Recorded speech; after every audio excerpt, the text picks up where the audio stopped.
ओम नमः शिवाय। ओम नमो भगवते वासुदेवाय। ओम श्री गुरुवे नमः। जय श्री महादेव। जय गुरुदेव। प्रिय श्रद्धालु भक्तों, आप सभी का इस पावन गुरु प्रदोष व्रत कथा में हृदय से स्वागत है। आज हम आप सभी को सुनाने जा रहे हैं गुरु प्रदोष व्रत की अत्यंत पवित्र, चमत्कारी और कल्याणकारी कथा, जिसे सुनने मात्र से जीवन के कष्ट दूर होते हैं, गुरु कृपा प्राप्त होती है और भगवान शिव की विशेष अनुकंपा बरसती है। निवेदन, कथा प्रारंभ होने से पहले मन में श्रद्धा रखें, भगवान शिव और गुरु का स्मरण करें और अंत तक कथा को ध्यानपूर्वक सुने। अब आइए शुरू करते हैं गुरु प्रदोष व्रत की दिव्य कथा। प्राचीन शास्त्रों में बताया गया है कि त्रयोदशी तिथि को संध्या काल में भगवान शिव अत्यंत प्रसन्न होते हैं। जब यह त्रयोदशी गुरुवार को पड़ती है तो इसे गुरु प्रदोष व्रत कहा जाता है। इस दिन भगवान शिव, माता पार्वती और बृहस्पति देव तीनों की कृपा एक साथ प्राप्त होती है। जो व्यक्ति गुरु प्रदोष का व्रत करता है उसके गुरु दोष शांत होते हैं। विवाह, धन और संतान संबंधी बाधाएं दूर होती हैं। भाग्य का उदय होता है और जीवन में सही मार्गदर्शन मिलता है। एक धर्मपरायण नगर की कथा।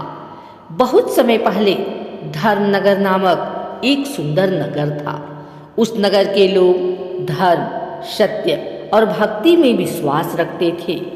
उसी नगर में धर्मदत्त नाम का एक ब्राह्मण रहता था। वह अत्यंत विद्वान था, पर उसका जीवन कष्टों से भरा हुआ था। व्यापार में हानि, परिवार में कलह, संतान का सुख नहीं और ऊपर से गुरु दोष। वह प्रतिदिन सोचता, मैं धर्म करता हूँ, फिर भी मेरे जीवन में सुख क्यों नहीं। एक दिन धर्मदत्त अत्यंत दुखी होकर भगवान शिव के मंदिर पहुंचा। आंखों में आंसू लेकर बोला, हे भोलेनाथ, यदि मैंने कोई अपराध किया है तो मुझे क्षमा करें, पर मेरे जीवन के कष्ट दूर कर दे। उसी समय एक सिद्ध महात्मा मंदिर में पधारे।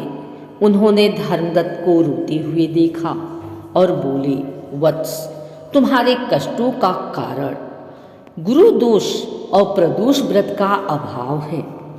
महात्मा बोले, यदि तुम गुरुवार के दिन पड़ने वाला प्रदोष व्रत श्रद्धा से करोगे तो भगवान शिव और गुरु कृपा दोनों प्राप्त होगी। व्रत की विधि बताते हुए कहा, प्रातः स्नान, पीले वस्त्र, दिन भर संयम, संध्या समय शिव पूजन, गुरु का स्मरण और कथा श्रवण। धर्मदत्त ने पूरे मन से गुरु प्रदोष व्रत प्रारंभ किया। पहला व्रत दीप जलाया, बेलपत्र अर्पित किया, ओम नमः शिवाय का जाप किया और गुरु का ध्यान किया। कुछ ही दिनों में रुका हुआ धन मिलने लगा। परिवार का कलह शांत हुआ, मन की शांति मिलने लगी। धर्मदत्त समझ गया, यह सब गुरु प्रदोष व्रत का फल है। उसी नगर में राजा सूर्यकेतु राज्य करते थे। राजा धर्मात्मा थे, पर संतान न होने से दुखी थे। रानी ने सुना कि धर्मदत्त के जीवन में गुरु प्रदोष व्रत से चमत्कार हुआ। राजा और रानी ने भी गुरु प्रदोष व्रत रखा। संध्या समय भगवान शिव की पूजा की और गुरु को नमन किया। उस रात राजा ने स्वप्न देखा। भगवान शिव प्रकट होकर बोले, हे राजन, तुम्हारी गुरु प्रदोष व्रत की भक्ति से मैं प्रसन्न हूँ। तुम्हें शीघ्र ही संतान सुख प्राप्त होगा। कुछ समय बाद रानी गर्भवती हुई। एक तेजस्वी पुत्र जन्मा। पूरे नगर में उत्सव मनाया गया। राजा ने घोषणा की, गुरु प्रदोष व्रत सभी को अवश्य करना चाहिए।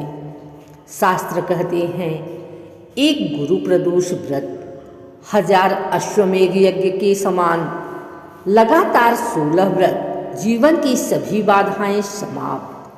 कथा श्रवण से जन्म जन्मांतर का पुण्य। गुरु का अपमान न करें। व्रत से जुड़े हैं नियम। झूठ और छल से बचें। पीले रंग का दान करें।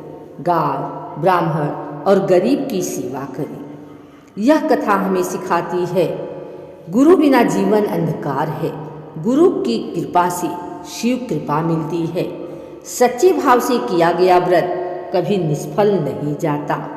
जो व्यक्ति इस गुरु प्रदोष व्रत की कथा श्रद्धा से सुनता है, उसके गुरु दोष शांत होते हैं और भगवान शिव की कृपा सदा बनी रहती है।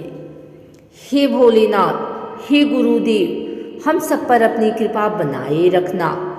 हमारे जीवन के अंधकार को ज्ञान के प्रकाश से दूर करना। जो इस कथा को सुन रहा है, उसकी सभी मनोकामनाएं पूर्ण करना। ओम नमः शिवाय।